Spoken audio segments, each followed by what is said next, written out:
Hey guys, it's Jason from StartWritingABook.com, and today I wanted to talk about the birth of a story, kind of where your idea comes from, and where to start out with things, and I'm going to go into how I kind of started out with things and what my storyline came from, and a little bit about what my story is about. I'm not going to reveal too much, but the first thing I'd like to talk about is just basically what to think of when you start coming up with an idea.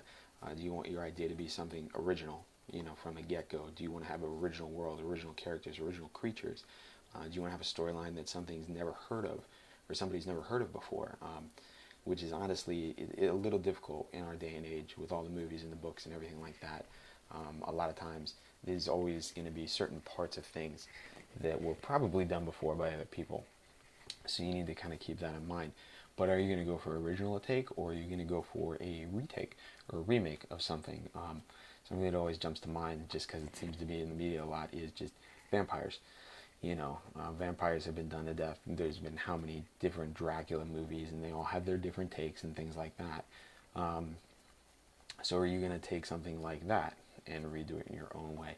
And one thing to think of, if you're planning on taking something that's already been done and redoing it in your own way, is completely changing certain aspects of things. Don't be afraid to change it entirely. And a good example of that just kind of jumps to mind, for me at least, is, I don't know if anybody's ever seen the TV show Being Human, which is about a vampire and a werewolf and a ghost that live together in a house. But anyways, the vampires in that TV show actually get drunk from drinking blood.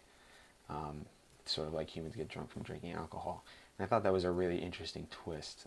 It's not something that I had personally seen before in any vampire movies or remember from any books or anything like that. So that's one thing to take note of too. If you're going to retake something, I would suggest changing it totally and making it more interesting, more appealing to people. As for my story actually started out as a short story. And what I originally wanted to do was use it for an animation in college, and that never really turned into anything. I just never got the chance to do it. And it kind of just evolved from there. The original short story was set in a small room, and it was basically an interrogation room with a steel table in the center and two characters on either end.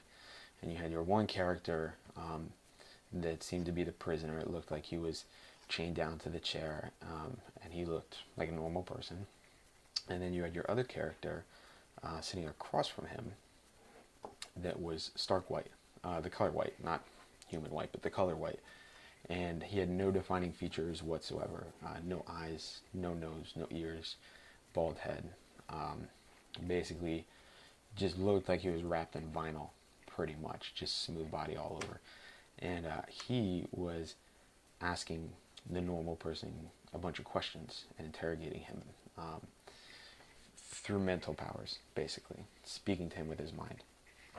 And this kind of went back and forth for a little bit, and as it moves along, the human character actually ends up asking his own questions and responding in a more powerful way. And you find out that the person who thought that they were in control wasn't. And that was basically the end of that story, pretty much. But that's where the story started. And I took it and I expanded it from there, and I added, obviously the mental powers. I added telekinetic powers, and just kind of took that off the rails, further than anything I've seen before in books or movies or games or any kind of entertainment. And I pushed that to the limit pretty much. And I won't talk about that too much.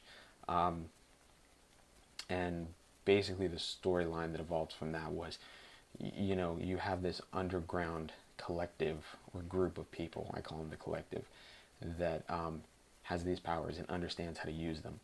And they are very powerful. They go around the world and basically wrangle up other people that they can find that have these powers, and then torture them and teach them to use their powers for their own means. And they control the fate of the world. And they come across this one character or protagonist who ends up being more powerful than they knew. And this character breaks out eventually.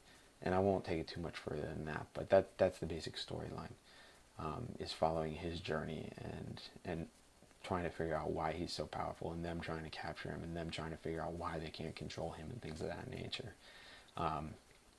And one of the things that I figured out very, very early on when I started writing the book is I really wanted to ground it in historical fact. And the historical facts are the same, but they're kind of explained differently, and the reasons as to why they went down are different. So that's something I've really gotten into. And one thing that I learned a few weeks after writing that I would highly suggest to anybody else who's looking at writing a book is sitting down and writing a timeline for yourself. Even if you don't know what the entire timeline is going to be, just writing down certain events that you want to include, and where you want the book to go, so you have a visual representation of what you're going to be doing. I didn't do that until a few weeks after I started writing. I just kind of started writing, and at first it was kind of just random notes here and there, and then it kind of became random chapters, and then I was like, all right, I gotta get a control over this, and that's what I did. I wrote a timeline, and that has helped immensely. Like it's so much easier to figure out where I'm going with things and what I'm actually doing. So I would highly suggest that is making a timeline. Another thing that I would also suggest pretty early on is finding out a chapter structure. Who's going to be, whose viewpoint is it going to be from? Is it going to be a third party, neutral viewpoint, or is it going to be the viewpoint of your protagonist or your antagonist, or, and then how do your chapters proceed from there? Personally, I decided to take a 3-chapter approach, and I have an A, a B, and a C chapter. And an A chapter is very small, it's kind of information, and then a B and a C chapter are 2 different storylines pretty much, and they have their own takes on where things are going, and you don't really know what's going on at first, and it kind of gets pieced together as these storylines get closer and closer. And I won't say much more than that, but that's how it goes: is information, first storyline, second storyline, information, first storyline, second storyline, and continues on along that way. So just to recap, think of the idea that you want to do. Do you want to make a retake, or do you want to come up with something original? Just kind of get a basic idea and then mold it from there. Get a timeline, figure out where your book is going, and then also figure out a chapter structure. Once again, I'm not a professional. I didn't study English. I had never written a book before this one.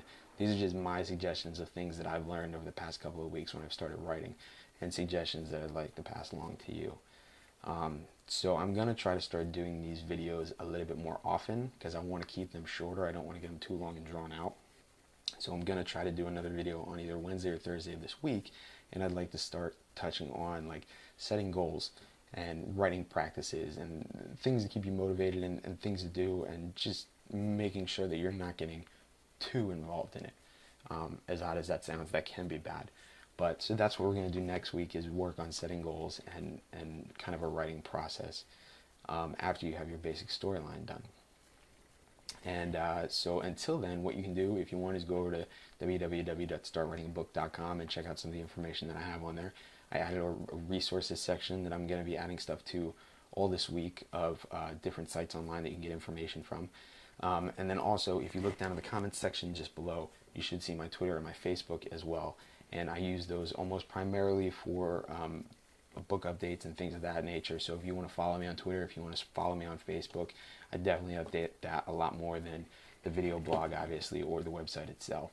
So until Wednesday, when I post another video, good luck, guys, and I hope you can come up with a cool idea and get writing. All right.